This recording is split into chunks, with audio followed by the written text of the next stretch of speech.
Hello students, last time we took the topics of instantaneous values of kinetic energy and potential energy. We also studied the graphs of kinetic energy and potential energy and total energy of SHM. But here we switch over to the topic average kinetic energy of SHM. Well, over the complete cycle we'll be considering. अब यदि आप average की बात करते हैं, आप सोचेंगे हमें यहाँ पर एवरेज की ज़रूरत क्यों पड़ती है। आप यदि देखें तो सिंपल हार्मोनिक मोशन में जो डिस्प्लेसमेंट है वो वेरी करता है साइनोसॉइडली। हमने इक्वेशन भी की x = a sin omega t। ऐसे ही जो वेलोसिटी है वो भी वेरी करती है साइनोसॉइडली। तो नेचुरली जब वेरिएशन आती है, यदि मैं कंप्लीट साइकिल लूँ ज़ीरो टाइम से लेकर टाइम पीरियड कैपिटल T तक, तो उस केस में जो एनर्जी है वो भी वेरी करेगी। यदि हमने average value of kinetic energy over complete cycle देखनी हो तो वो किसके बराबर होगी, तो हमें क्या करना पड़ेगा, हमें पूरे साइकिल के ऊपर इंटीग्रेशन लेना पड़ेगा काइनेटिक एनर्जी का और उसको टाइम पीरियड T से डिवाइड करना पड़ेगा। सो इसीलिए हम ये लेते हैं कि average kinetic energy that is K.E. Average is equal to 1/T integral 0 to T brackets में K.E. यानी काइनेटिक एनर्जी इंटू dt। अब kinetic energy we are knowing instantaneous value, it is half mv square. So we just put the value of kinetic energy, instantaneous value of kinetic energy here in the above equation. So we get Ke average is equal to 1/T integral 0 to T 1/2 mv square into dt. But you know, for simple harmonic motion we have already found that V is equal to A omega cos omega t. So we just put the value of V here in the above equation. So what do we get? Therefore Ke average is equal to 1/T. ये देखो ये 1/T as it is रहा, integral 0 to T integral 0 to T 1/2 m। अब ये V की value है A omega cos omega T, तो इसका स्क्वायर बन गया, ये बन गया omega square A square cos square omega T into D T. So ये वैल्यू हमें निकालनी है, that is 1/T integral 0 to T 1/2 m omega square A square cos square omega T D T. तो इसको निकालने के लिए आप यदि देखें यहाँ 1/2 m omega square A square, ये तो कांस्टेंट क्वांटिटीज़ हैं, ये तो बाहर आ जाएंगी इंटीग्रल से, और cos square omega T D T का हम इंटीग्रेशन करना चाहेंगे। तो यहाँ पर हमें कॉस स्क्वायर ओमेगा टी का ये फार्मूला पता है। आप याद करें कि cos 2 omega T is equal to 2 cos square omega T -1। तो this implies 2 cos square omega t is equal to 1 plus cos 2 omega t, or we can say cos omega t is equal to 1 plus cos 2 omega t over 2. We put this value of cos omega t in our previous equation. ये हमारी previous equation थी, ये देखिए average kinetic energy की 1/T integral 0 to T 1/2 m omega square A square cos square omega T D T. तो हमने ये cos square की वैल्यू इस इक्वेशन में पुट कर दी जो हमने यहाँ निकाली तो हमारे पास आया kinetic energy average is equal to 1/2 m omega square A square, क्योंकि ये क्वांटिटीज कांस्टेंट हैं तो इंटीग्रेशन से बाहर आ गई। तो integral 0 to t 1 plus cos 2 omega T over 2 into D T. तो आप ये दो को भी बाहर ले सकते हैं, तो ये आ जाएगा 1/4t m omega square A square, और ये अंदर इंटीग्रल रह जाएगा 1 प्लस कॉस 2 ओमेगा टी, और 1 का इंटीग्रल t होता है, कॉस 2 ओमेगा टी का integral sine 2 omega T over 2 omega होता है। तो इसलिए लिमिट्स 0 से t तक रही। अब आप ये वैल्यूज इसमें पुट करके निकाल सकते हैं। अब ये आपका होम टास्क है, आप सोचेंगे साइन 2 ओमेगा टी को कैसे निकालें। ये देखिए, जब आप पहले वाली हिस्से में लिमिट्स पुट करेंगे ना t की जगह, तो ये आ जाएगा कैपिटल T माइनस 0 इस t की जगह, इस t की जगह जब आप लिमिट्स पुट करते हैं तो ये हम यहाँ पर पुट करेंगे तो हमारे पास आएगा कैपिटल T माइनस 0, और ये जो इंटीग्रेशन जो इसका पार्ट है ना साइन 2 ओमेगा टी, ओमेगा आप याद करो ये होता है 2 पाई ओवर कैपिटल T। जब ये यहाँ पुट करेंगे 2 पाई ओवर कैपिटल T, तो उस केस में लिमिट्स पुट करने पर ये साइन 4 पाई बनेगा। तो साइन 4 पाई 0 होता है, ऐसे ही निचले वाली लिमिट 0 पुट करने पर ये साइन 0 बनेगा।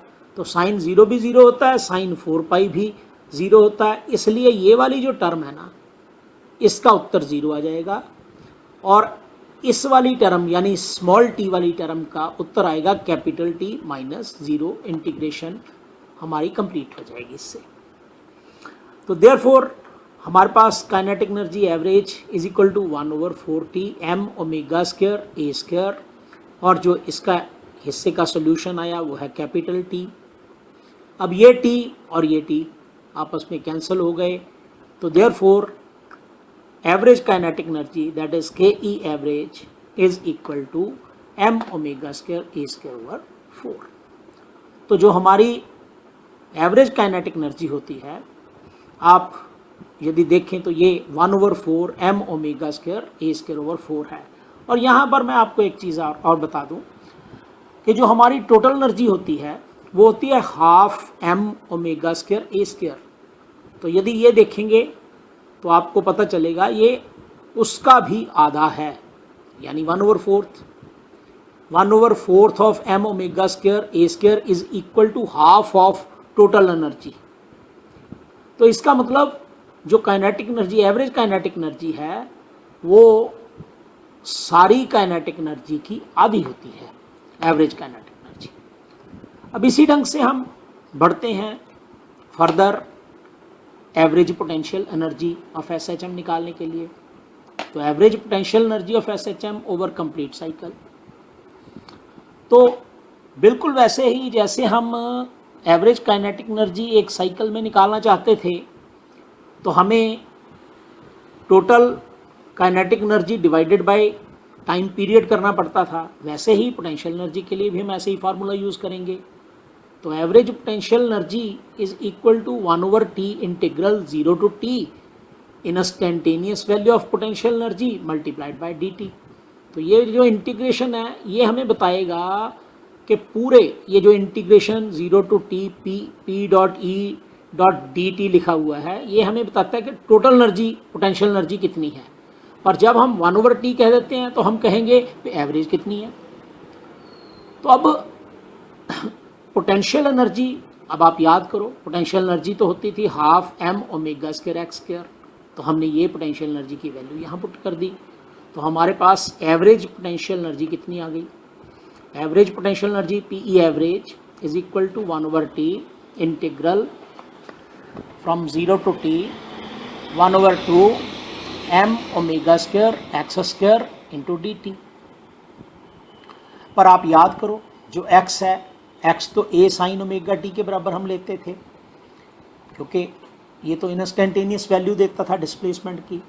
तो हमने ये वैल्यू यहाँ पुट की x की, तो हमारे पास ये आ गई potential energy average is equal to 1/t integral 0 to t 1/2 m omega square a square sine square omega t into D T.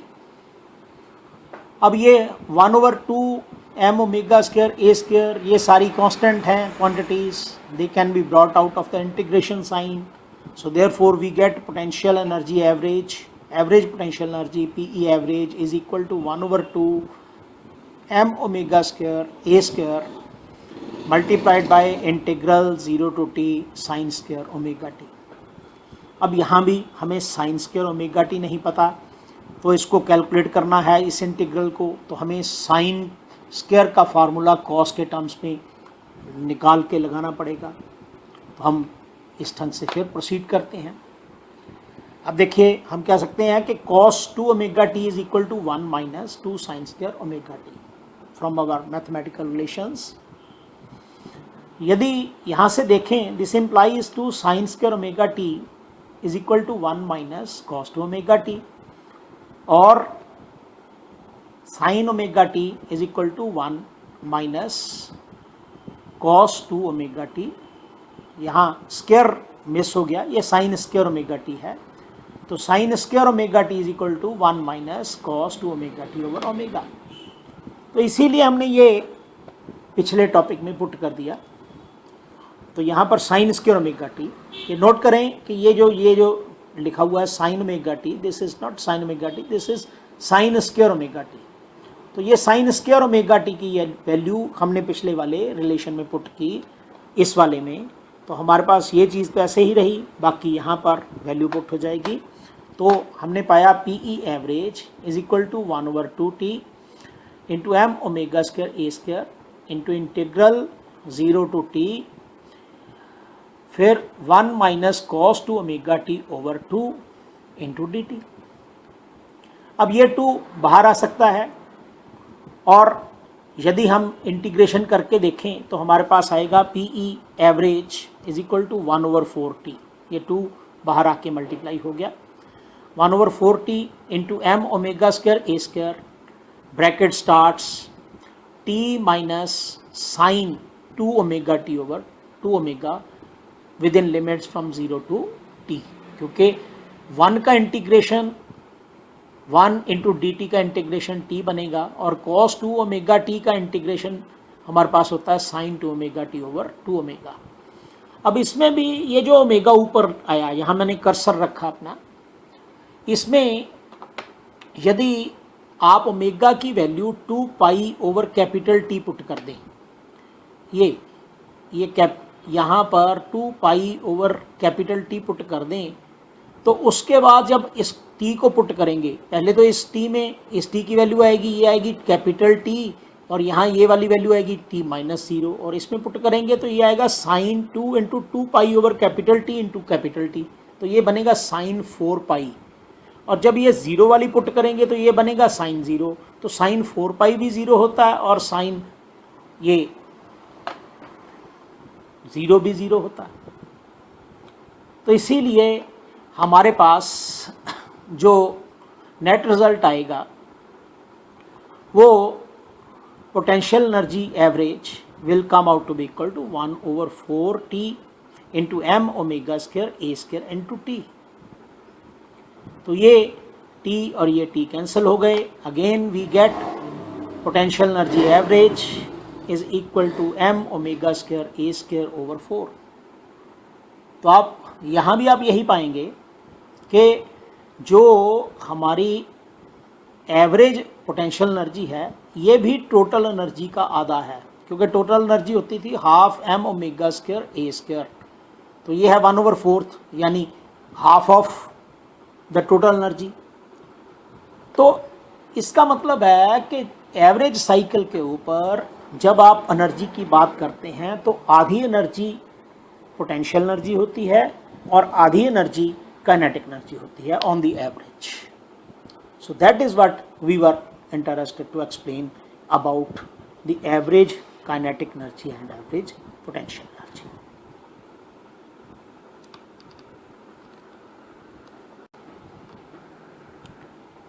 अभी लास्ट टाइम हमने सिंपल हार्मोनिक मोशन की स्टडी की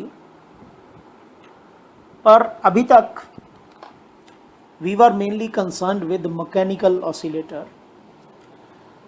oscillator such as pendulum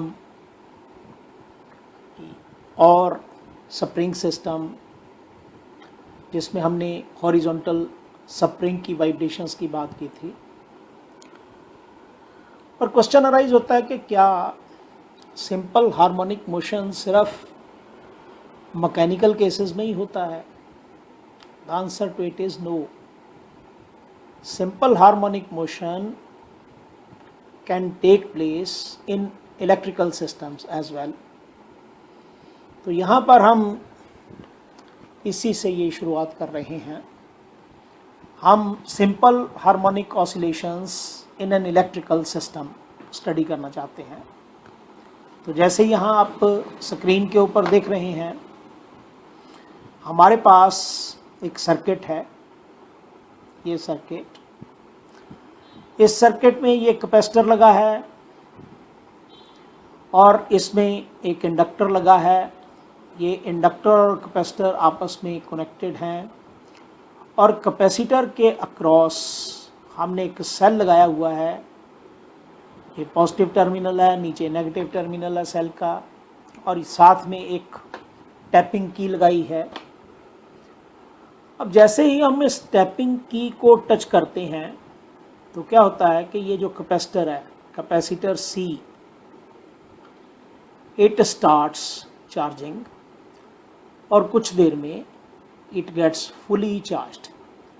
suppose QM इसके ऊपर maximum charge आ गया, Q जिसके सब्सक्रिप्टेड M है, हम मान लेते हैं कि इसमें इतना चार्ज आ गया। अब इतने हिस्से को हम कंसिडर करें चाहे ना करें, हम की उखाड़ दें, इसकी की इज़ रिलीज्ड, तो उसके बाद हम ये सिस्टम को हटा सकते हैं। तो ये चार्ज जो है वो इस कैपेसिटर में से, क्योंकि इसको रास्ता मिल गया जहाँ जाने के लिए, तो कैपेसिटर की डिस्चार्जिंग शुरू हो जाती है और एक करंट फ्लो करना शुरू हो जाता है। ये मैं आपको अलग अलग डायग्राम से यहाँ नेक्स्ट स्लाइड पे दिखा रहा हूँ। देखिए ये किस ढंग से होता है। ये देखिए ये कैपेसिटर है। ये कैपेसिटर के ऊपर ये पॉजिटिव चार्जेस हमने दिखाए हुए हैं, नीचे ये नेगेटिव चार्जेस दिखाए हुए हैं। तो कैपेसिटर की प्लेट्स के बीच में ऊपर वाली प्लेट और ये नीचे वाली प्लेट, यहाँ मैं कर्सर दिखा रहा हूँ अपना निचले वाली प्लेट पे, तो इसमें एक इलेक्ट्रिक फील्ड एस्टेब्लिश हो जाता है और इस कैपेसिटर में, ये वाले कैपेसिटर में हमारे पास पोटेंशियल एनर्जी स्टोर हो जाती है। Electrostatic potential energy is stored. अब फुली चार्ज होने के बाद यहाँ कैपेसिटर इस चार्ज को रिटेन नहीं कर पाता, क्योंकि इसको यहाँ से ये रास्ता मिला हुआ है।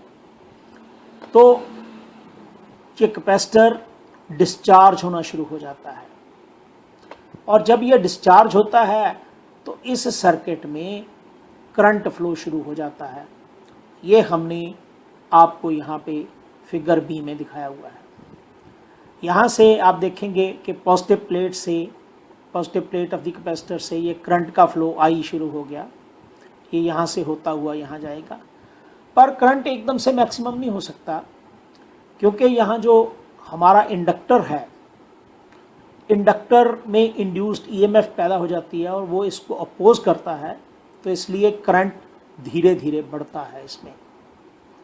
और ये जो इंडक्टर है, इसमें जो एनर्जी है वो in terms of magnetic field store होती है, यानी magnetic energy is stored in this inductor. तभी करके हमने ये लूप्स बना के बताई हुई हैं कि ये इससे लूप्स हैं, इसमें मैग्नेटिक फील्ड सेटअप हो गया हमारे इंडक्टर में। अब ये तब तक होता रहता है जब तक कि सर्किट में करंट मैक्सिमम नहीं हो जाता। तो ये हम फिगर सी में दिखा रहे हैं। फिगर सी में करंट मैक्सिमम हो गया, हमारे कैपेसिटर का सारा चार्ज ज़ीरो हो गया, इसीलिए charge on the capacitor is not shown here, whereas magnetic field is properly shown here. तो इसके अगले स्टेप में अब क्योंकि यहाँ पर मैग्नेटिक फील्ड चेंज होना बंद हो गया, मैग्नेटिक फ्लक्स चेंज होना बंद हो गया, तो इसमें अब करंट घटना शुरू हो जाता है और इन टर्न ये कैपेसिटर चार्ज होना शुरू हो जाएगा, पर डायरेक्शन अपोजिट हो जाएगी, क्योंकि induced EMF in the coil is such that it opposes the cause which produces it. तो इसलिए यदि ये घटता है तो घटते समय जो करंट फ्लो होता है वो कैपेसिटर को उल्ट डायरेक्शन में चार्ज करना शुरू कर देता है।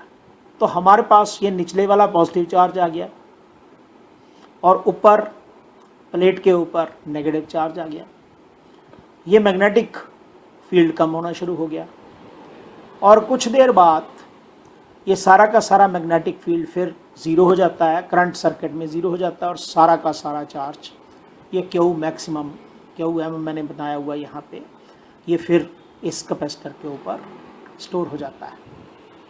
अब इसके अगले स्टेप में अब क्योंकि ये फुली चार्ज हो गया, अब करंट नीचे से शुरू हो जाएगा फ्लो करना, मतलब आगे तो यदि आप फिगर बी में देखें तो करंट की डायरेक्शन थी ये ऊपर वाली पॉजिटिव प्लेट से ये नीचे वाली नेगेटिव प्लेट की तरफ। अब क्या होगा, फिगर ई के ऑनवर्ड्स ये जो प्लेट है नीचे वाली पॉजिटिव प्लेट, अब इससे करंट इधर को फ्लो करेगा, तो जो मैग्नेटिक एनर्जी द्वारा स्टोर होगी उसमें फिर डायरेक्शन उल्ट हो जाएगी। तो क्या होगा कि अगले स्टेप में जो हमारे पास ऐसे ही हम यदि फर्दर चलें तो हमारे पास नेक्स्ट द्वारा से ये वाली प्लेट पॉजिटिव बन जाएगी और ये वाली प्लेट नेगेटिव बन जाएगी और ये ऐसे होता रहेगा, पॉजिटिव नेगेटिव चेंज करते रहेंगे।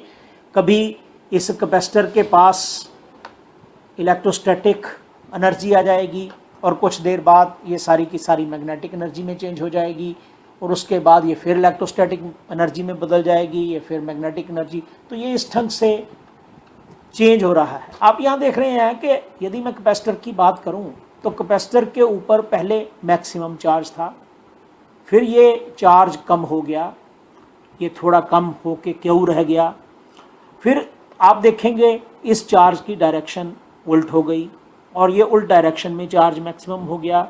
उसके बाद फिर ये चार्ज घटता है, फिर क्यू रह जाएगा और फिर उसके बाद ये अपोजिट डायरेक्शन में फिर क्यू एम बन जाएगा। तो हमारा जो चार्ज है ये ऑसिलेट कर रहा है, ऐसे ही करंट भी ऑसिलेट कर रहा है, ये भी हम दिखाएंगे। तो हमारा जो चार्ज ऑसिलेट कर रहा है, तो ये जो ऑसिलेशंस हैं these are LC oscillations of charge. तो हम इसीलिए यहाँ पर बात कर रहे हैं simple harmonic oscillations in electric system में। तो इलेक्ट्रिक सिस्टम में चार्ज ऑसिलेशंस की बात आ रही है, तो इसी को हम लेके फर्दर चलते हैं।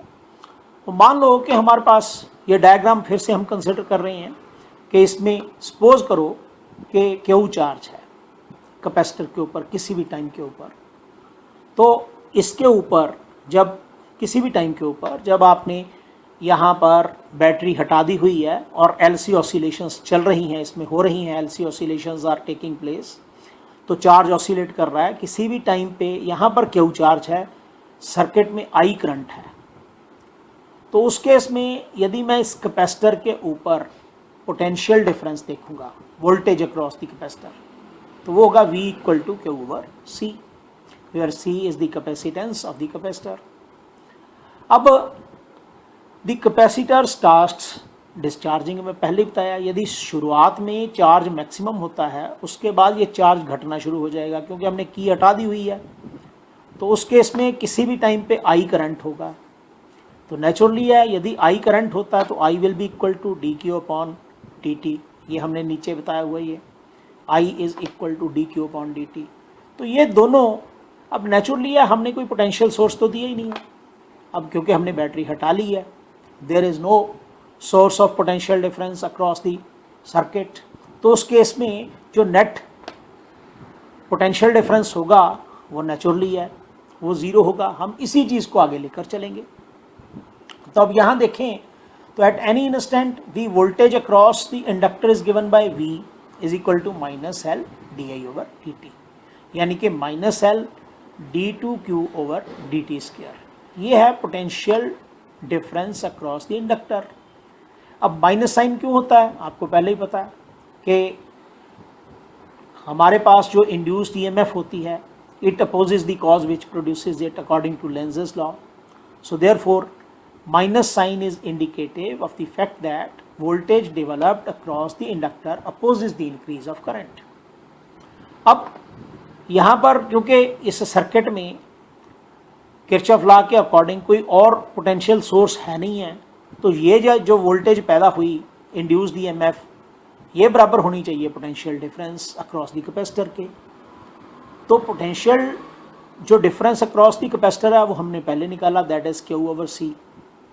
तो इसीलिए ये minus L D I over D T, यानी कि minus L D two Q over D T square must be equal to Q upon C. अब यदि हम इसको वन साइड पे ले आए, लेफ्ट हैंड साइड पे माइनस साइंस एडजस्ट कर दें, तो हमारे पास आएगा L into D two Q over D T square plus Q over C is equal to zero. या फिर L से डिवाइड करें तो हमारे पास आएगा D two Q over D T square plus 1 over L C into Q. अब 1 over L C के भी जो यूनिट होते हैं वो सेकेंड इनवर्स के स्क्वायर के बराबर होते हैं। आप निकाल सकते हैं, इंडक्टर और कैपेसिटर, इंडक्टर के हेनरी हैं, कैपेसिटर के फैराड हैं, तो इनको आप यदि डायमेंशनल एनालिसिस की मदद से देखेंगे तो आप निकालेंगे कि ये 1 ओवर एल सी के units second raise power minus 2 आएंगे। तो इसीलिए हम 1 ओवर एल सी को ओमेगा स्क्वायर मान लेते हैं। So therefore we get D two Q over D T square plus omega square Q is equal to 0। तो यहाँ पर ओमेगा स्क्वायर किसके बराबर आएगा, वो आएगा एल 1 ओवर एल सी के बराबर। तो ओमेगा किसके बराबर आया, ओमेगा आया, omega is 1 over under root of L C. यहाँ थोड़ा मिसिंग है नीचे, 1 over under root of L C, and it is called angular frequency of SHM and its dimensions are that of 1 over time. तो ये तो मैंने पहले ही बताया आपको। तो ये जो इक्वेशन है, इस इक्वेशन को देख के आपको क्या लगता है, आप वैसे ही देखो, D two X over D T square plus omega square X is equal to 0। ये थी मैकेनिकल ऑसिलेटर की सिंपल हार्मोनिक मोशन की इक्वेशन। अब एक्स की जगह यहाँ क्या आ गया, क्यू। तो इसीलिए ये जो इक्वेशन है, this equation is the equation of simple harmonic motion. So इसका मतलब है हमारे पास जो LC ऑसिलेशंस हैं चार्ज की, वो सिंपल हार्मोनिक ऑसिलेशंस हैं। तो तभी हम कहते हैं कि charge oscillates simple harmonically in an LCR circuit in which capacitor is charged and is then connected to the inductor. अब यदि हम इसका सोल्यूशन देखें तो वहाँ पर आप याद करो आता था x is equal to a cos omega t plus phi. तो यहाँ पर ये वाली इक्वेशन बनेगी, q is equal to Q naught cos omega t plus phi, where Q naught is maximum charge. मैं पीछे इसको क्यू एम लिख लिया हुआ है, आप क्यू नॉट लिख लो, क्यू नॉट ये तो आपकी चॉइस है, आप क्यू एम लिखते हैं या क्यू नॉट लिखते हैं। तो Q naught is the maximum charge on the capacitor and phi is unknown phase या फिर इनिशियल फेज जिसको आप बोलते हैं, या ईपॉक भी बोलते हैं। तो ये Q equal to Q naught cos omega T plus phi इसका सोल्यूशन बनता है। अब यहाँ से हम करंट भी निकाल सकते हैं। तो करंट बराबर होता है D Q over D T. आप इस चीज़ को डिफ्रेंशिएट करो, क्यू नॉट तो कांस्टेंट है, तो क्यू नॉट कांस्टेंट डिफ्रेंशिएशन के बाहर आ जाएगा। तो D D T of cos omega T plus phi it is minus omega into sine omega T plus phi होता है। तो इसीलिए यदि हम करंट निकालना चाहें तो हम पाएंगे I is equal to minus omega Q naught sine omega T plus phi, और यदि मैं कह लूँ ओमेगा क्यू नॉट, क्योंकि ये मैक्सिमम वैल्यू है, साइन की मैक्सिमम वैल्यू एक हो सकती है 1, तो I की मैक्सिमम वैल्यू कितनी हो सकती है, वो हो सकती है ओमेगा क्यू नॉट। तो इसीलिए हम I को ऐसे भी लिख सकते हैं, I is equal to minus I naught sine omega T plus five, where I naught is equal to omega into Q not.